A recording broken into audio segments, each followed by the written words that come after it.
Hi everyone, welcome to my channel. ತಮ್ಮೆಲ್ಲರಿಗೂ ನಮ್ಮ ಚಾನಲ್ಗೆ ಸ್ವಾಗತವನ್ನು ಕೋರುತ್ತಾ ಇವತ್ತಿನ ವಿಡಿಯೋದಲ್ಲಿ 2026ನೇ ಶೈಕ್ಷಣಿಕ ಸಾಲಿನ ಇಲ್ಲಿ ವಿವಿಧ ಮೊರಾರ್ಜಿ ವಸತಿ ಶಾಲೆಗಳು ಇಲ್ಲಿ 2026ಕ್ಕೆ ಸಂಬಂಧಪಟ್ಟ ಹಾಗೆ ಮೊದಲ ಸುತ್ತಿನ ಸೀಟು ಹಂಚಿಕೆ ಈಗಾಗಲೇ ಪ್ರಕ್ರಿಯೆ ತಾವು ಕೂಡ ನೋಡಿರ್ತೀರಿ. ಇಲ್ಲಿ ರಿಲೀಸ್ ಆಗಿರುತ್ತದೆ. ಮೊದಲ ಸುತ್ತಿನಲ್ಲಿ ಆಯ್ಕೆಯಾದಂತಹ ವಿದ್ಯಾರ್ಥಿಗಳಿಗೆ ಇಲ್ಲಿ 30ನೇ ಮೇ 2026ರಂದು ಕಡೆಯ ದಿನಾಂಕವಾಗಿರ್ತದೆ ಅಡ್ಮಿಷನ್ ಮಾಡಲಿಕ್ಕೆ.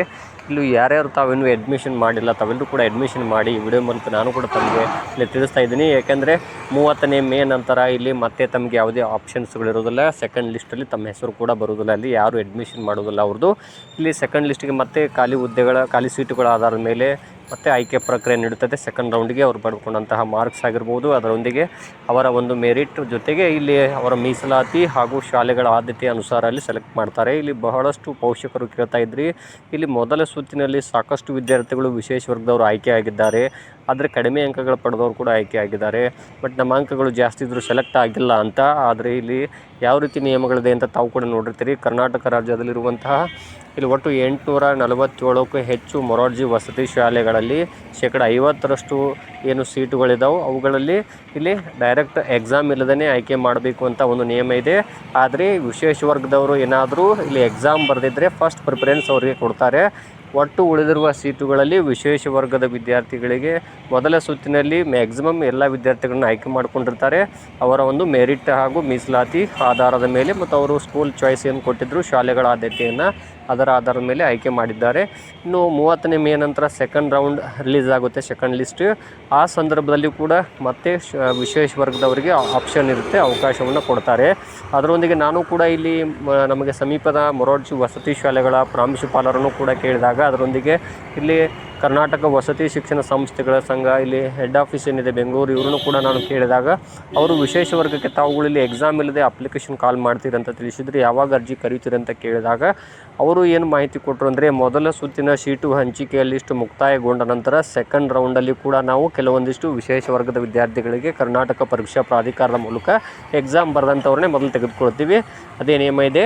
ಹಾಗಾಗಿ ಒಂದು ವೇಳೆ ಆ ಸಂದರ್ಭದಲ್ಲಿ ವಿಶೇಷ ವರ್ಗದ ವಿದ್ಯಾರ್ಥಿಗಳು ಕಡಿಮೆ ಆದಲ್ಲಿ ಅಥವಾ ಕೊರತೆ ಇದ್ದಲ್ಲಿ ನಾವು ನೇರವಾಗಿ ನಮ್ಮ ಇಲಾಖೆಯಿಂದ ಅಂದರೆ ಕರ್ನಾಟಕ ವಸತಿ ಶಿಕ್ಷಣ ಸಂಸ್ಥೆಗಳ ಸಂಘದ ಮೂಲಕವೇ ಇಲ್ಲಿ ಆನ್ಲೈನ್ ಮೂಲಕ ಅರ್ಜಿಯನ್ನು ಕರೆಯುತ್ತೇವೆ ಅಂತ ತಿಳಿಸಿದರು. ಅದರೊಂದಿಗೆ ಇಲ್ಲಿ ಸ್ಥಳೀಯ ಶಾಲೆಯ ಒಂದು ಪ್ರಾಂಶುಪಾಲರನ್ನು ಕೇಳಿದಾಗ ಅವರು ಕೂಡ ಇದೇ ಮಾತನ್ನು ಹೇಳಿದರು. ಮೊದಲ ಸುತ್ತಿನ ಸೀಟು ಹಂಚಿಕೆ ಮುಕ್ತಾಯಗೊಂಡು ಅಡ್ಮಿಷನ್ ಆದ ನಂತರ ಮತ್ತೆ ಸೆಕೆಂಡ್ ರೌಂಡ್ ಇಲ್ಲಿ ರಿಲೀಸ್ ಆಗುತ್ತೆ ಇಲ್ಲಿ ಲಿಸ್ಟು. ಆ ಸಂದರ್ಭದಲ್ಲಿ ವಿಶೇಷ ವರ್ಗದ ವಿದ್ಯಾರ್ಥಿಗಳು ಕಡಿಮೆ ಇದ್ದಾಗ ತಮಗೆ ಇಲ್ಲಿ ನಾವು ಮಾಹಿತಿಯನ್ನು ನೀಡ್ತೀವಿ. ಆನ್ಲೈನ್ ಮೂಲಕ ಅಪ್ಲಿಕೇಶನ್ ಸಲ್ಲಿಸಬೇಕು.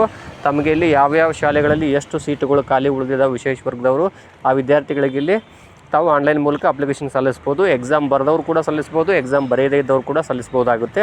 ಮೊದಲು ಯಾರು ಅಪ್ಲಿಕೇಶನ್ ಸಲ್ಲಿಸ್ತಾರೋ ಅವರಿಗೆ ಆ ಸೀಟು ಮೀಸಲಿಡಲಾಗುತ್ತೆ. ಆವಾಗ ಅವ್ರದ್ದು ತಮ್ಮದೇನು ಪ್ರವೇಶ ಪತ್ರ ರಿಲೀಸ್ ಆಗುತ್ತೆ, ಅಪ್ಲಿಕೇಶನ್ ಹಾಕಿದಾಗ ಅದನ್ನು ಪ್ರಿಂಟ್ ತೊಗೊಂಡು ಯಾವ ಶಾಲೆ ಚಾಯ್ಸ್ ಮಾಡಿರ್ತೀರಿ ಆ ಶಾಲೆಗೆ ಹೋಗಿ ಕೊಟ್ಟರೆ ಅಡ್ಮಿಷನ್ ಆಗುತ್ತೆ ಅಂತ ತಿಳಿಸಿದರು.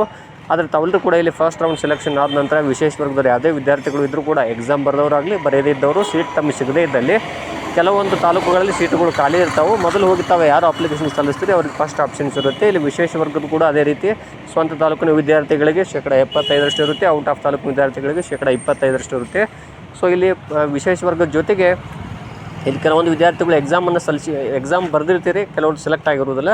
ಅಂಥ ಸಂದರ್ಭದಲ್ಲಿ ಒಂದು ಏನಾದರೂ ವಿಶೇಷ ವರ್ಗದ ಒಂದು ಪ್ರಮಾಣ ಪತ್ರ ಯಾವುದೇ ಇರಲಿ, ವಿಶೇಷ ವರ್ಗದವರು ಅಂದರೆ ಯಾರು ಅಂತ ನಾನು ಈಗಾಗಲೇ ಸಾಕಷ್ಟು ವಿಡಿಯೋಗಳು ತಿಳಿಸಿರ್ತೇನೆ. ತಾವು ನಮ್ಮ ಯೂಟ್ಯೂಬ್ ಚಾನಲ್ ಇರುವಂತಹ ವಿಶೇಷ ವರ್ಗಕ್ಕೆ ಸಂಬಂಧಪಟ್ಟಂತಹ ವಿಡಿಯೋಗಳನ್ನು ನೋಡ್ಬೋದು. ಹಾಗಾಗಿ ತಾವು ಆ ಸೂಕ್ತವಾದಂಥ ದಾಖಲೆಗಳಿದ್ದಲ್ಲಿ ತಾವು ಆನ್ಲೈನಲ್ಲಿ ಅಪ್ಲಿಕೇಶನ್ ಕರೀತಾರೋ ಇಲ್ಲವೋ ಅದು ಸೆಕೆಂಡ್ರಿ ಆಗುತ್ತೆ. ಫಸ್ಟು ತಮ್ಮದು ಸೆಕೆಂಡ್ ಲಿಸ್ಟಲ್ಲಿ ಬಂತು ಅಂದರೆ ಓಕೆ, ಬರದೇ ಇದ್ದಲ್ಲಿ ತಾವು ಅಪ್ಲಿಕೇಶನ್ ಕಾಲ್ ಆದಾಗ ತಾವು ಅಪ್ಲಿಕೇಶನ್ನ ಸಲ್ಲಿಸಬಹುದು. ಅದನ್ನು ಕೂಡ ನಾನು ತಮ್ಮೊಂದಿಗೆ ಇಲ್ಲಿ ಲೈವ್ ಅಪ್ಡೇಟ್ಸ್ಗಳನ್ನು ನೀಡ್ತಾ ಹೋಗ್ತೀನಿ. ಸೊ ತಾವೆಲ್ಲರೂ ಕೂಡ ವೇಟ್ ಮಾಡಿ. ಫಸ್ಟ್ ರೌಂಡ್ ಮುಕ್ತಾಯ ಆದ ನಂತರ ಸೆಕೆಂಡ್ ರೌಂಡ್ ಇಲ್ಲಿ ಸೆಲೆಕ್ಷನ್ ಲಿಸ್ಟ್ ಬಿಡುಗಡೆ ಆಗುತ್ತೆ. ಒಟ್ಟು ಇನ್ನೂ ಸಾಕಷ್ಟು ಸೀಟುಗಳು ಖಾಲಿ ಉಳಿದಿದ್ದಾವೆ. ತಾವೆಲ್ಲರೂ ಕೂಡ ಲಿಸ್ಟನ್ನು ನೋಡಿರ್ತೀರಿ. ಪ್ರತಿಯೊಂದು ವಸತಿ ಶಾಲೆಯಲ್ಲಿ ಕೇವಲ 35ರಿಂದ 40 ಸೀಟುಗಳ ಲಿಸ್ಟನ್ನು ಮಾತ್ರ ಬಿಡುಗಡೆ ಮಾಡಿರುತ್ತಾರೆ. ಇನ್ನು ಇಲ್ಲಿ 80 ಸೀಟುಗಳಿರುವಂಥ ವಸತಿ ಶಾಲೆಯಲ್ಲಿ ಕೇವಲ 60 ಸೀಟುಗಳ ಒಂದು ಲಿಸ್ಟನ್ನು ಬಿಡುಗಡೆ ಮಾಡಿರುತ್ತಾರೆ. ಅದೇ ರೀತಿ 50 ಸೀಟುಗಳಿರುವಂಥ ಶಾಲೆಯಲ್ಲಿ 31-32 ವಿದ್ಯಾರ್ಥಿಗಳ ಲಿಸ್ಟನ್ನು ಬಿಡುಗಡೆ ಮಾಡಿರುತ್ತಾರೆ. ಇನ್ನು 60 ವಿದ್ಯಾರ್ಥಿಗಳು ಏನು ಲಿಸ್ಟ್ ಇದೆ ಟೋಟಲ್ ಆಗಿ, ಅಲ್ಲಿ ಕೇವಲ 40 ವಿದ್ಯಾರ್ಥಿಗಳ ಲಿಸ್ಟನ್ನು ಬಿಡುಗಡೆ ಮಾಡಿರುತ್ತಾರೆ. ಹಾಗಾಗಿ